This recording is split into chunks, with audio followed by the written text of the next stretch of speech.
En el nostre dia a dia, tant laboral com personal, fem servir moltíssimes expressions relacionades amb el temps de rellotge, aquell que no tenim mai. Les fem servir amb la família, amb els amics, amb els companys de faena, amb el cap, amb els clients. Algunes ens fan dubtar i no sabem si estan bé. D'altres són castellanismes que no sabem corregir. Doncs bé, avui hi posarem una mica d'ordre amb un repte, un mini test de català sobre expressions del temps. Te'n mostraré 6 i et donaré uns segons perquè penses si són correctes o si, per contra, són castellanismes infiltrats. Si ho són, veurem com podem evitar-los i substituir-los per expressions genuïnes i naturals en català. Som-hi? Primera expressió, donar-se pressa. Penses que és correcta o incorrecta? Tens 5 segons per decidir-te. Ja ho tens? Correcte. Donar-se pressa és una expressió catalana. Et pensaves que era incorrecta o la fas servir habitualment? Siga com siga, en català tenim encara més opcions per triar i remenar segons el to que vulguem donar, com ara estes 4. Afanyar-se, apressar-se, espavilar-se, si ho volem fer més col·loquial, i donar-se manya. Per exemple, afanyeu-vos que el tren està a punt de sortir. Apressa-la a fer l'informe, que si no, no acabarem mai. Espavila't o arribaràs tard a l'oficina.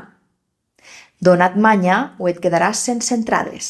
I, ja que parlem de pressa, totes aquestes combinacions amb esta paraula també són ben nostres i útils per enriquir la nostra expressió oral.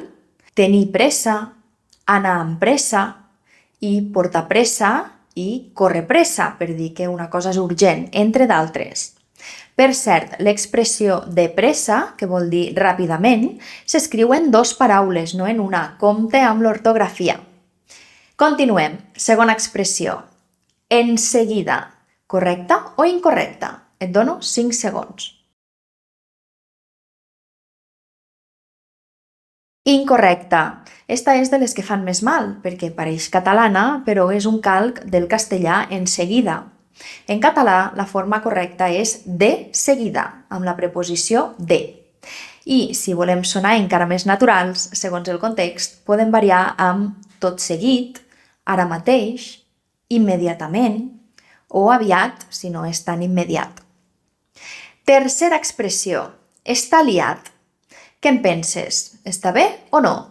Tens 5 segons per decidir-te.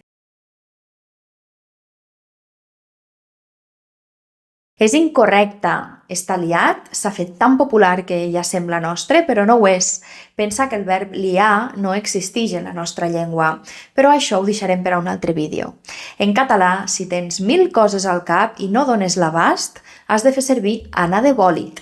Per exemple, a primera hora he anat de bòlit i no he pogut respondre els correus fins ara.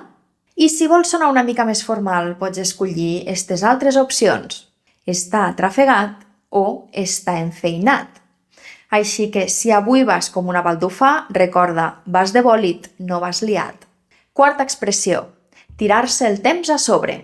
Està bé? No ho està? Què en penses? Tirar-se el temps a sobre és una expressió incorrecta en català. Si el temps se t'acaba i tens la sensació que no arribaràs a tot, tens alternatives molt més genuïnes. Anar escanyat, de temps, anar just, de temps, anar a contrarrellotge, amb presses, a correcuita. Vegem-ne alguns exemples en context. Avui vaig molt escanyat de temps i no podré revisar l'informe fins a última hora. Vaig molt justa de temps, no sé si podré tenir-ho llest aquest matí. Des de primera hora anem a contrarrellotge per atendre tots els pacients amb grip. Si vas amb presses, deixa-m'ho a mi i ho reviso més tard amb calma. He hagut de netejar la sala a correcuita perquè l'havien de fer servir amb urgència. Així que no se't tira el temps a sobre. En català, simplement no hi arribes. Cinquena expressió. Portar X hores fent una cosa, per exemple. Tens 5 segons per decidir si creus que és correcta o no. Ja ho tens? Correcte.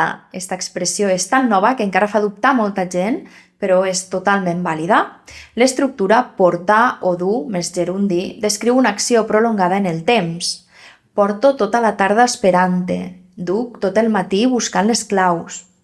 Tradicionalment només existia la construcció amb fa més l'expressió temporal més que és la versió més genuïna.